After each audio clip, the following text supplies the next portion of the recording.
What's up, rock stars? It's Luke, and welcome back to another episode of Feece Schools.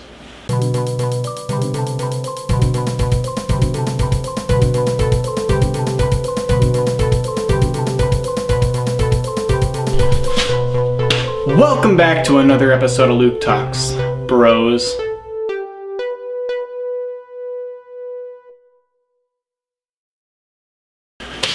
Okay, what's happening in the Inclusive Studio and Feece Studios? Well, lately we've been just still doing pre-production, lots of pre-production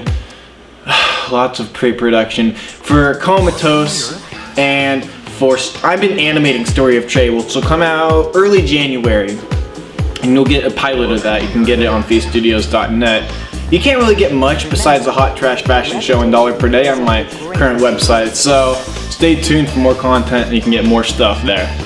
Also, Comatose.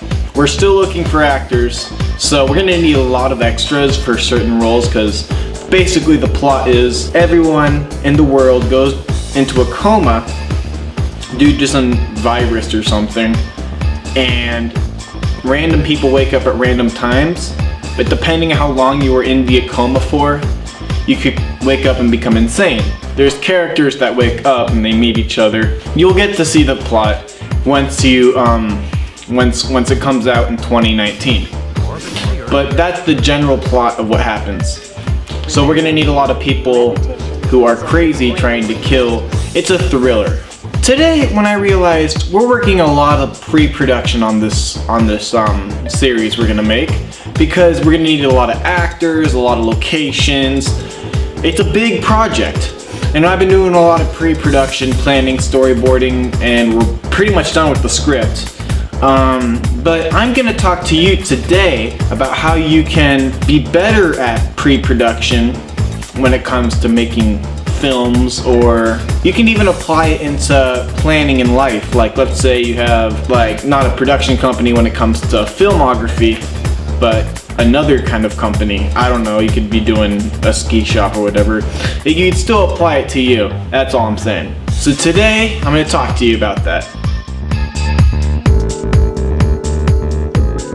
Assuming you already have a screenplay, a script planned out for what the whole final project is gonna look like on paper, you're gonna want a team of people or a cast to help you. In the film production, I call it cast and crew. We call it cast and crew. But you can call it whatever you want. Your team.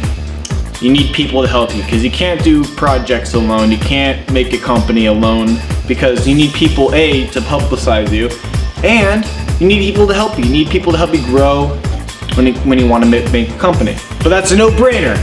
You're gonna want to make a cast to make this film. So how are you gonna cast it? Well, you can do audition flyers. You can put it on social media. I use social media a lot, and you probably know that already. You post on social media, and you can do surveys asking, hey, what character would you like to do? And another thing is important with casting is to make sure they're committed, because a lot of people could say, oh yeah, I'm totally committed, and they'll always flake. Or people could be all not committed, and you can't take it personally, because you have to take a lot of rejection when you're looking for the right people. A lot of people saying, hey, this project sucks, I don't want to be a part of it. That's just entrepreneurialism and putting yourself out there, so you have to expect that. Be open to change. And what do I mean by be open to change? Well, when I wrote $1 per day, for example, it was my baby. The script was just the way I wanted it to be, and I didn't want to change it at all. But sometimes actors come along, people come along who have different ideas. So you're gonna want to adapt to what they want to do as well as what you want to do. And sometimes people play characters differently than you think they would be played. And that's okay.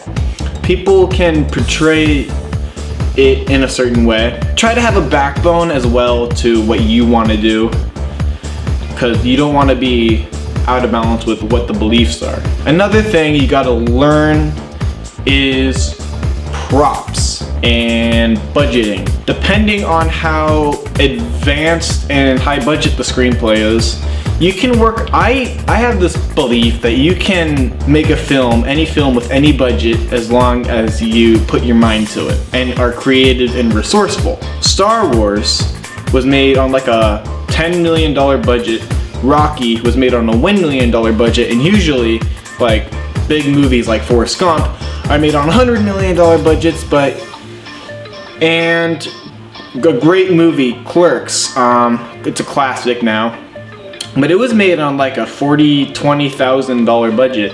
So it doesn't matter what you have, it matters about what you do with what you have when it comes to creating things or making a film. And you're gonna need equipment to promote yourself. HD is the standard for today's usage. I think even a smartphone, if you use a smartphone, that's HD pretty much, or I think it's even 4K, I'm not sure, depending on the smartphone you have. But the days of 480p, 720, stay away from that, because that is really bad quality when it comes to making a film. You're gonna want 180p by 1920, which is 180 pixels. You're gonna want good audio. You're gonna want audio that sounds good. I'm using a Rode mic right now. You can use whatever you want, but I recommend if you don't have like a professional microphone, you're gonna wanna use something like, just get close to the camera, find a good acoustics for wherever you are. This is a good example. When I was in a band, I played all this music, but we would try to record.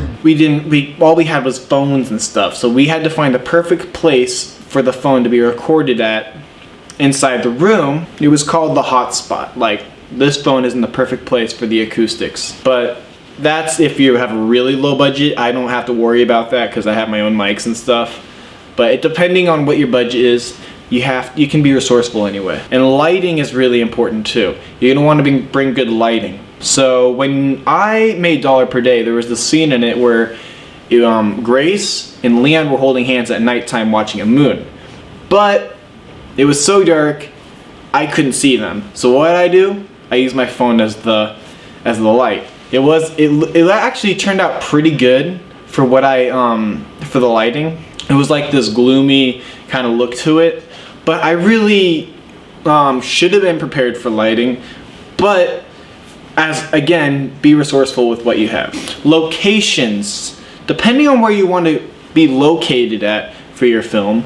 If you want it to be in at a bowling alley, I had to get permission and contact Prosperity Lanes and make sure it was okay with them. They had to fill out a contract. Or if you want to do it at a public park, you have to contact the right people and make an agreement saying yes, it's okay for you to film on a property. Otherwise, if you don't and you just film on the property, it could be a lawsuit. But sometimes people do it and sometimes they get away with it. Usually they get away with it. You just gotta be smart about who you contact for your locations. And that goes for actors too. So if you show their face and sell their face, you have to be under a contract saying, yes, it's okay to use my face in this content.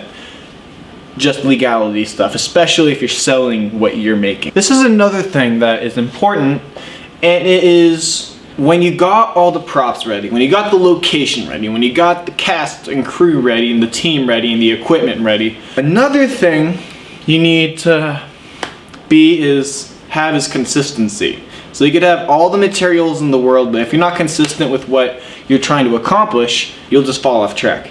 You'll get lazy, or well, I don't know, it depends on what you're doing that's not consistent. Because you're always consistent in something, but it's being consistent in the right thing. Because you could be consistent eating Doritos, but that's not really good. Reach out to the cast and crew and be consistent with them because you could tell them once and usually they forget. Sometimes they don't. You have to have the attitude like usually they're gonna forget. So keep being consistent, but don't be annoying as well. Don't be overly. I had this problem a little bit where you text them so much, contact so much, remind them so much, they get annoyed. No, it's not fun anymore. So you have to have that balance, but be consistent about your goals and have the same vision in mind and be straightforward with it. So yeah, that was basically all I have for pre-production. If you want,